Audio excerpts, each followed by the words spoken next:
बहुत परेशानी है, कोई मेरी मदद कर दे। अरे भैया, ये विजयनगर चौराहे किधर पड़ेगा? अरे भैया, मैं भी वहीं जा रहा था, चलो आपको बता देता हूँ और मुझे भी छोड़ देना। अरे भैया, सिर्फ मुझे रास्ता बता दो, क्यों जबरन परेशानी में पड़ना चाह रहे हो? अरे किसी अपाहिज की आप मदद नहीं कर सकते क्या? मैं भी उधर ही जा रहा हूँ, मुझे छोड़ देना। चलो मैं आपको बता देता हूँ। बैठो बैठो बैठो। अरे भैया, आगे से लेफ्ट। ठीक है। भगवान आपका भला करे भैया। ये लो भैया, आ गया तुम्हारा विजयनगर चौराहा। हेलो। हाँ, मैं विजयनगर चौराहे आ गया था। कौन? वो लाल शर्ट में? चलो ठीक है।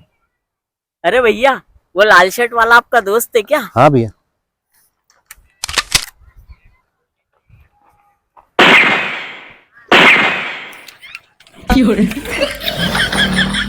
अरे इस साले से काली लिफ्ट ले ली, उठा के चले गया। किधर जाओ?